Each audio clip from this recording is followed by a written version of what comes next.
It's that time again. It's time for another quilting motif in our Quilt-A-Block Series 1. This is our quilting design for this week. Head on over to the website, click on the shop page, and that'll bring you to where you'll be able to find this week's free design. Let's go ahead and stitch out this design together.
I'm so excited to get started on our Quilt-A-Block series. And we have a few decisions that we want to make before we go over to our machines. The first thing we want to talk about is what frame size you want to choose to quilt your first block, or all of the blocks in the series. So what I'm going to do is consistently use the same size for each week's release. That way, when I finish up, I'm going to have a whole quilt to put together with you. You have 3 different size choices, and those sizes are determined by choosing the design for the hoop size that I've designed for each block. You're going to have 3 choices to choose from. You can either use a design that's going to fit in an 8 by 8 inch embroidery frame, or a 9.5 by 9.5 inch embroidery frame, or a 10 5/8 by 10 5/8 inch embroidery frame. I've chosen to use my 9.5 by 9.5 inch frame throughout this series. And then the next thing that you're going to want to do is just hoop 1 layer of no-show mesh stabilizer. I like to use this in my quilt along projects because it's thin and it's soft and pliable. It's going to stay in our project. That's the stabilizer that I like to use. If you have one that's your preference, by all means you choose whichever one makes you the happiest or the one that you like to use. Next, let's talk about a few more supplies that you're going to want to gather together. You'll notice that I've already pieced my 4-patch quilt block. I have my 1 layer of batting for this block, and I have my 1 layer of backing for this block. I've chosen a thread that's going to coordinate with the fabrics that I've picked. And you're also going to want to wind a bobbin in the same thread that you've chosen for your needle. That way it looks just as pretty on the back as it does on the front. As we continue through our Quilt-A-Block series, each week I'm going to make available a new quilting motif.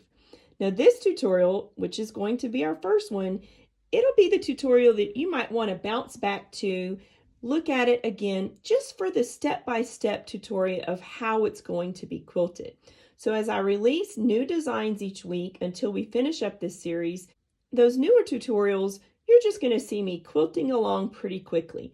But again, this is going to be the tutorial that you might want to come back to and watch again if you need a little refresher course. All right, now that we've talked about all those things, we've made a few decisions, we've gathered our supplies, let's go ahead and get started quilting our first quilt block in this series.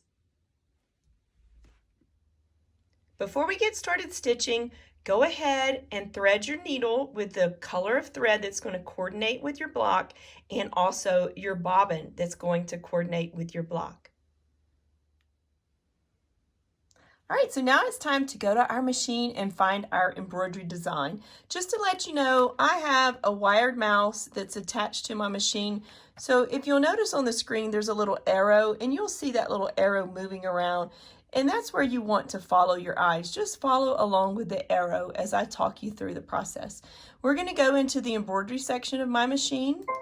You find your embroidery section on your machine and go in and find your embroidery design if your machine is a little different than mine. I'm going to go down here into my memory pocket.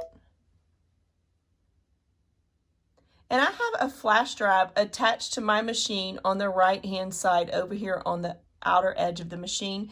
So I'm going to look up here at my tabs, and I'm going to find the icon that looks like a flash drive. I know this is where I have my flash drive attached, so I'm going to touch that. It's going to bring me to where it shows everything on my flash drive. And I've placed my designs here in the folder that says Quilt-A-Block with Lori. I'm going to touch that. And once again, I mentioned that I'm going to use my 9.5 by 9.5 inch embroidery frame. So I want to find the design that's designated for that size hoop. I'm going to just touch this little bubble with the arrow up. That's going to allow you to see more of a full screen of what's in that flash drive. And right here, you're going to see where it says Design 1 9.5 by 9.5 hoop. So that's going to be the design that I'm going to choose for today's embroidery quilting motif. I zoomed in so you can see it a little closer. We're going to click on that design. On my machine, sometimes when I bring a design in right off the bat, I might get this message, but it's okay. I'm just going to follow through. I'm going to touch OK in that lower right-hand corner. And now I'm going to touch Set.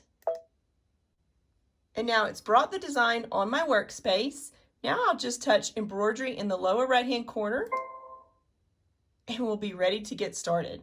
The first thing that's going to stitch is our placement stitch, and it's also going to stitch a big plus sign. It's actually an X and Y axis, and I've designed that so we're going to have a little more accuracy when we're placing our 4-patch block on to our frame, onto our stabilizer. So we'll see how that works here in a few minutes. Let's go ahead and load our frame onto our machine and stitch our placement block and our XY axis.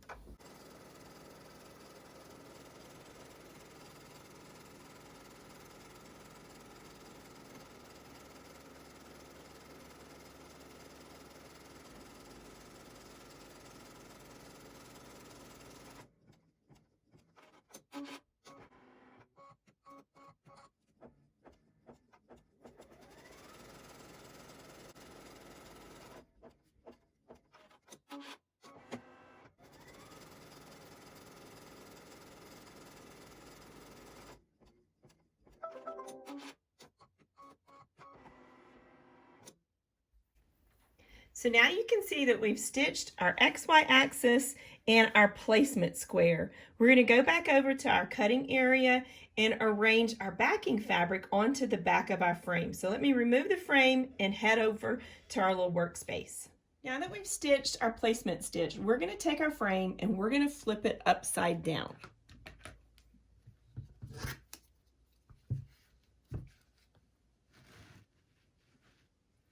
We're going to take our backing fabric and we're going to place it right sides up over our square. Okay, so whenever you're placing your backing square, you want to make sure you have fabric on all 4 outer edges. So let's go ahead and position it to where we have fabric on all 4 outer edges. And you'll also want to make sure that your fabric is facing right sides down, okay? We're kind of looking at it, but keep in mind we're looking at the back of the frame. So when you're looking at your back, make sure you see the right side of your backing fabric. Once again, I'm just going to kind of look on all 4 edges. So here's that bottom line. I'm going to just scoot it a little bit down. I'm going to take a look on all 4 edges. So here, maybe scoot that to the right a little. And on this side, okay, that looks pretty good. I might have a little more room to where I can scoot that one over. And then I want to look at the top. All right, so it looks like I have fabric covering all 4 lines. I've ran out of my embroidery tape, so maybe you have some of that pink embroidery tape that you use.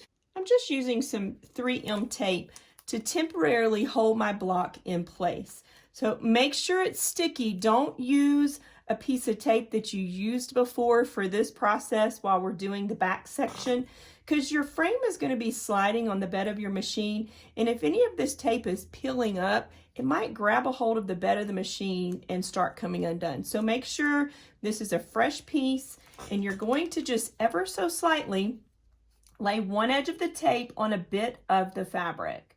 We don't want to go way in, or we're going to be stitching our tape down. If you happen to do that, you can just, it's going to perforate the tape, so you'll be able to remove it. So I'm just scooting in ever so slightly with my tape and getting that in place. Just grab one of your favorite nifty notions and give it just kind of a very gentle rub. That way the tape's going to start adhering to the stabilizer. Once again, we're going to do that to all 4 sides.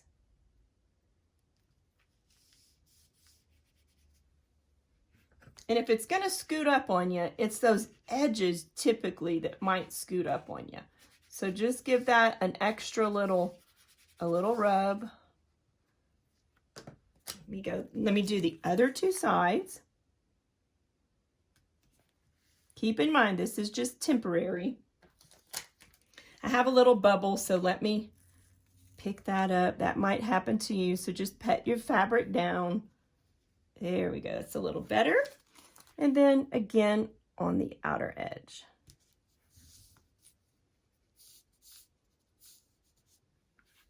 Now that we have it taped in place, we're going to flip it back to where the right side of the frame is facing up, and we're going to go ahead and push down this tape even more from the front side of the frame.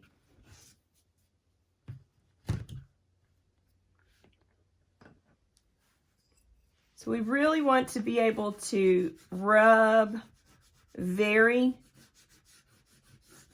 I'm going to say forcefully, because we're on a flat surface, so we can give it a nice push on those outer edges.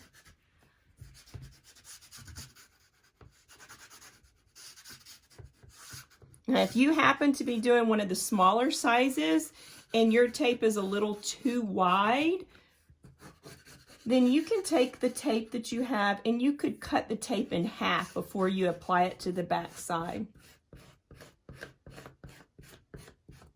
Now again, I'm just trying to be real conscientious here of making sure that that tape is temporarily grabbing a hold of that stabilizer.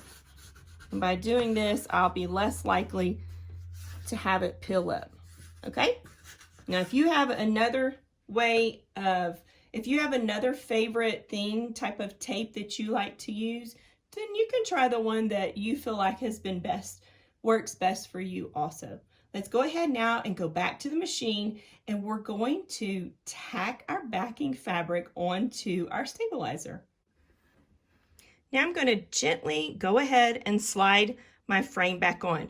You'll want to be mindful that neither one of these upper corners turn up underneath on you. So let's go ahead, slide it on, attach our hoop once more, and then stitch down our backing square. And when you do this process, make sure you stay right there with your machine just in case you have to quickly touch your start-stop button and adjust anything. And in saying that, that would be if either edges of your tape rolled up underneath itself, but I think I've got it attached nicely.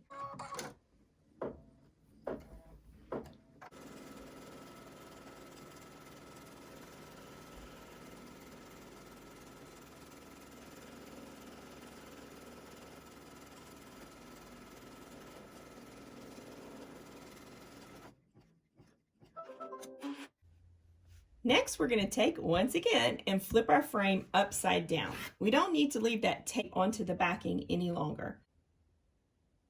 Now I'm going to remove the tape. Now, just in case you catch your tape in your stitching, I'm going to show you how easily the tape comes off. It's really not that hard.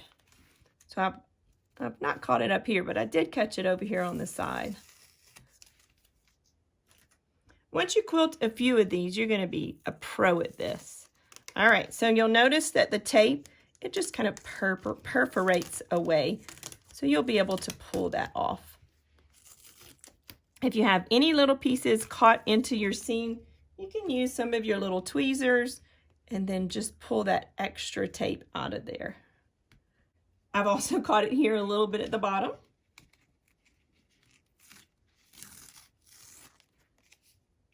But that's okay. Again, we're just going to kind of tickle the tape and pull the rest of it off.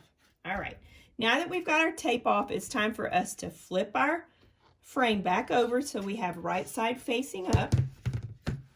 And we're going to place our batting first. So the outer square is our placement for our batting. So we're going to lay that batting inside that outer square.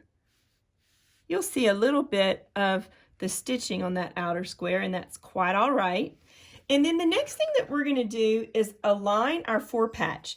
Now, once again, let's talk a little bit about these extensions of that X and Y axis that we placed on our stabilizer, because we've already accurately and very nicely pieced our block. We're going to have a top seam, we're going to have two side seams, and we're going to have a bottom seam. So we're going to place our four-patch block on top of our batting, right side up, and we'll align the top and bottom and the two side seams along with these extension markers, those placement stitches for our four patch. So you do whichever one first makes more sense to you. Now, along with aligning our lines that extend out, you also want to make sure that your four patch is going to extend out that outer rectangle. So you can just even take the edge of your fabric and make sure that you've aligned it with the outer part of your backing fabric. So I'm going to go ahead and place my seams on those marks. So I've got the bottom, I've got the right, I've got the left aligned, and I've got the top. Now I'm trying not to lean over and place my head in your view, but go ahead and bring yourself over to where you can really accurately see each one of these areas when you're placing your four patch on.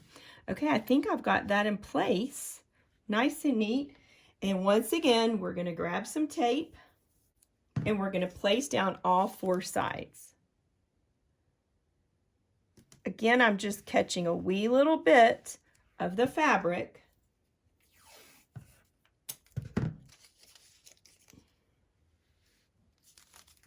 And when this stitches, your tack down stitch on the front, on your four patch and your batting, because you're stitching them both down in one step.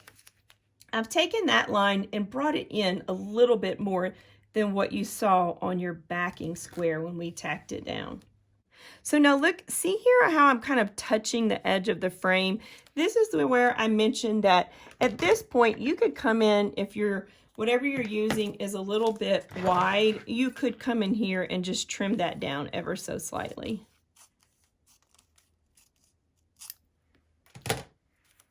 Alrighty, so there we go. Just catching a bit of it. You can use whatever notion that you might have, whatever you're using to temporarily attach your fabric onto your stabilizer so we don't have any shifting. And you'll notice how my tape, it is quite wide. I didn't use just a wee little bit of tape. I wanted to use a wider piece. That way I'm going to get more of an option to where it's not going to shift so easily.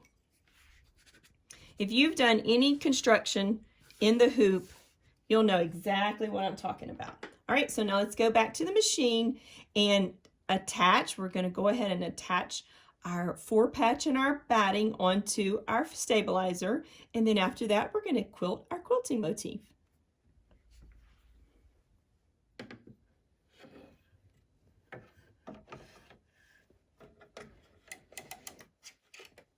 Now here you have an option to where if you want to do the tack down stitch in a color of thread that's going to match the block, so later on when we start stitching it together and with our stitch together process, just to be kind of safe or give us a little wiggle room, if our thread is matching our fabric, it'll just kind of help us out, give us a little forgiveness in the end. So I'm going to go ahead and switch over to a color of blue thread that matches my fabric just for the tack down stitch. Now if you decided to change your needle thread, it would be good for you to also have a bobbin in that same color and change your bobbin thread also. It's not really necessary for you to do this because once we assemble them together, when we finish our series, we're not going to see this stitch line, but someone may want to do that, and I just thought I would give y'all that option and kind of show you that step if you would like to. Now as we stitch, we're going to be very mindful of where our needle is going, and if we needed to push our start stop button real quickly, we could.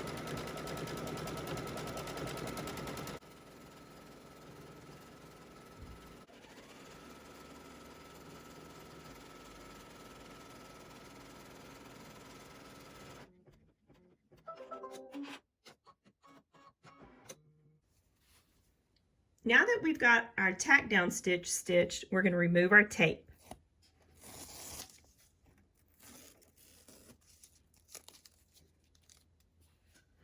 I once again caught my tape a little bit. We know how to fix that. Again, it just perforates away nicely. And we'll just tickle the tape on the opposite side.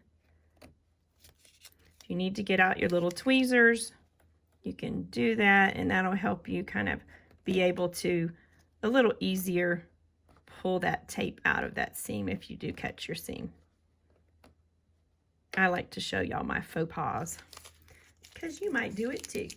All right, so here we go. We'll remove this one. And remember, I put a different color thread in my needle, so I'm going to go ahead and rethread my machine back with my brown thread that I want to be my accent color.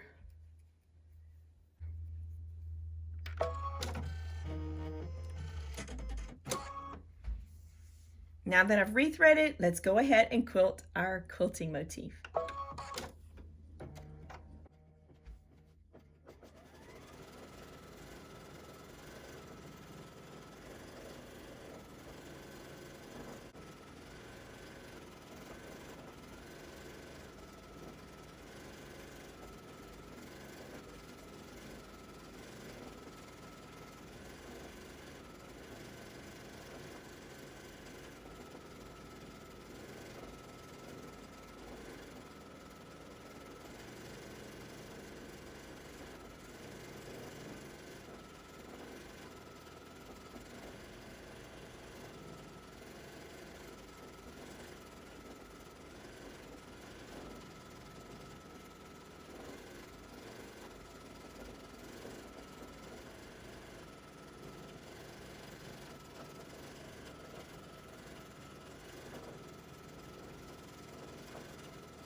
finished, let's remove it from the hoop. Oh, I just love it. I don't know what you think. I want to know what you think. So definitely in the group, once you stitch your block, go ahead and post a picture. I'll leave a link to our group in the bottom of the description so you can head over to our Facebook group and join us. Oh, I just really like the way it looks.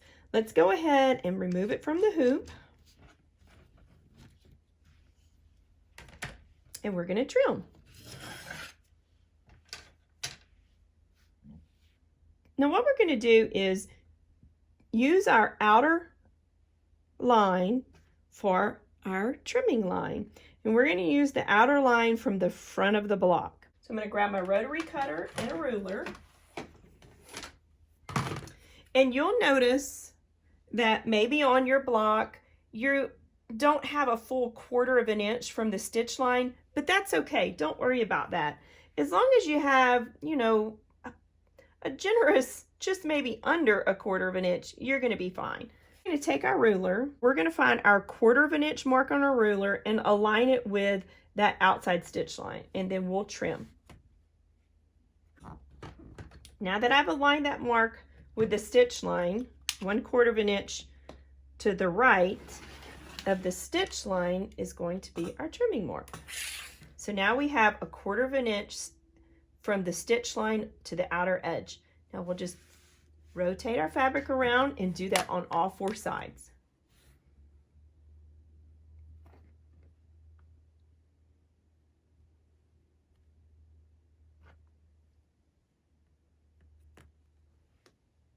And to keep it nice and straight, you can align one line along the stitch line on this side and one line along the side that you're cutting. And that's going to give you some extra accuracy.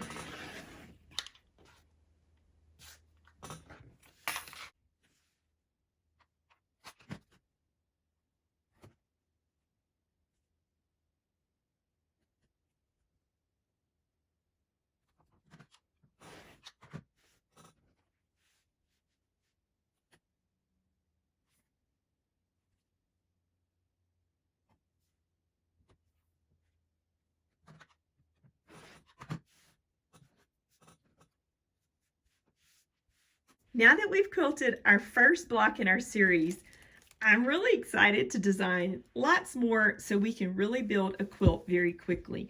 Now keep in mind, if you want to do a quilt with this quilting motif, you can do tons of blocks and just use this one quilting motif, but I'm going to have more coming your way.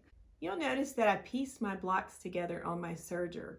If you're interested in a full serger course that I've created, I'll also place that link down in the description. Well, what'd you think? Hope you had fun quilting a block with me. Maybe you learned something. I better go get started on our next quilting design. See you next week.